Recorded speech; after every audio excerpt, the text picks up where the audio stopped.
এবং গলগলে কালো ধোঁয়ায় আচ্ছন্ন বাতাস এটি বড় কোনো মেট্রোপলিটন শহরের নয়, উত্তরের জনপদ দিনাজপুরের চিত্র এটি।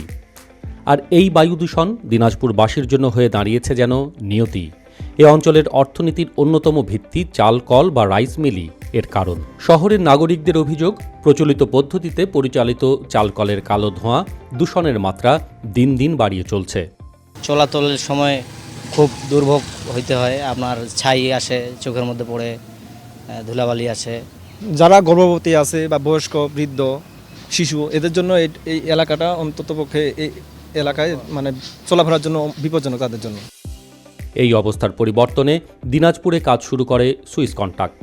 বাংলাদেশ ও সুইজারল্যান্ড সরকারের যৌথ অর্থায়নে স্থানীয় সরকার বিভাগ ও সুইস কন্ট্যাক্টের বাস্তবায়িত প্রবৃদ্ধি প্রকল্প পরিবর্তন এনেছে দিনাজপুরের সার্বিক চিত্রে। আমরা এই এসজিএস এর সঙ্গে রাইস মিলগুলোর সাথে একটা লিঙ্কেজ করে দিয়েছিলাম এবং এসজিএস ওদেরকে প্রায় 6 মাস বা 8 মাস ধরে ক্যাপাসিটি বিল্ডিং করেছে। সেখান থেকে 7টা রাইস মিল এই যে ইন্টারন্যাশনাল ISO 14001 সার্টিফিকেশন ওরা অ্যাচিভ করছে সাকসেসফুলি। সময়োপযোগী উদ্যোগ এবং সঠিক পরিকল্পনা কিভাবে পরিবর্তন আনে একটি পৌরসভার, বগুড়া পৌরসভা তার একটি অনন্য উদাহরণ। প্রবৃদ্ধির ছোঁয়ায় পাল্টে গেছে বগুড়া শহর।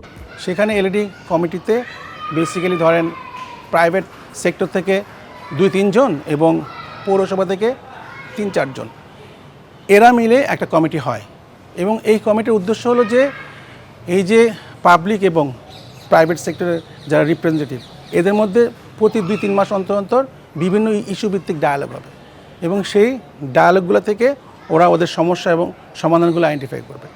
তারপরে সেখান থেকে একটা পরিকল্পনা হবে এবং সেই পরিকল্পনাকে ওরা বাস্তবায়ন করবে।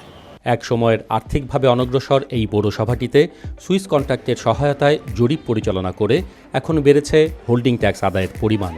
বর্জ্য ব্যবস্থাপনায় সংশ্লিষ্টদের জীবনমানে উন্নয়ন আনায় পাল্টে গেছে বগুড়া শহরের সার্বিক চিত্র। প্রবৃদ্ধি প্রকল্পের আওতায় অবকাঠামোগত পরিবর্তন এসেছে শহরের প্রাণকেন্দ্রে অবস্থিত শিববাড়ি বাজারে। এর সরাসরি সুফল ভোগ করছেন নাগরিকরা। 7টা মিউনিসিপ্যালিটিতে আমরা কাজ করেছি। হ্যাঁ, তো এক একটা মিউনিসিপ্যালিটিতে আমরা এক একটা সেক্টর নিয়ে কাজ করেছি। ফর এক্সাম্পল আমি যদি আপনাকে বলি, শিবগঞ্জে আমরা আর্ম সেক্টর নিয়ে কাজ করেছি, বগুড়াতে আমরা লাইট ইঞ্জিনিয়ারিং সেক্টর নিয়ে, ভৈরবে আমরা জুতা সেক্টর নিয়ে, তারপর কক্সবাজারে আমরা ট্যুরিজম অ্যান্ড হসপিটালিটি সেক্টর নিয়ে কাজ করেছি, যশোরে আমরা হ্যান্ড স্টিচিং এবং লাইট ইঞ্জিনিয়ারিং সেক্টর নিয়ে কাজ করেছি। সো এই যে প্রত্যেকটা সেক্টরে আমরা যখন কাজ করেছি, এখানে যারা বিজনেস অ্যাসোসিয়েশন এবং লোকাল যারা অন্টারপ্রেনার্স আছে, আমরা ওদের ক্যাপাসিটি বিল্ডিং করেছি, ওদের যে সমস্যাগুলো আইডেন্টিফাই করে সেই সমস্যাগুলোকে আমরা একটা ইনোভেটিভ সমাধান দেওয়ার চেষ্টা করেছি। আমের রাজধানী চাঁপাইনবাবগঞ্জের শিবগঞ্জে পরিবর্তন এসেছে আম চাষের ধরনে, একই সাথে সংরক্ষণে। আলট্রা হাই ডেনসিটি বা অতি ঘন পদ্ধতির আম বাগান প্রচলিত আম চাষকেই নিয়ে যাচ্ছে নতুন মাত্রায়। এক্ষেত্রে কম জায়গায় অনেক বেশি পরিমাণ আম গাছ লাগানো যায়, অল্প সময় ফল আসে এবং গাছের উচ্চতা খুব বেশি না হওয়ায় আম আহরণের সময় ফল নষ্ট হবার হার কমে যায়। সিজনের পরেও আমের চাহিদা বিবেচনায় বাংলাদেশে প্রথমবারের মতো তৈরি হচ্ছে ড্রাই ম্যাঙ্গো। এর সাথে সংশ্লিষ্টরা বলছেন, ড্রাই ম্যাঙ্গোর প্রক্রিয়াকরণ সফলভাবে সবার কাছে পৌঁছে দিতে পারলে ইতিবাচক পরিবর্তন আসবে এই অঞ্চলের আম চাষ সংশ্লিষ্ট সার্বিক ব্যবস্থায়।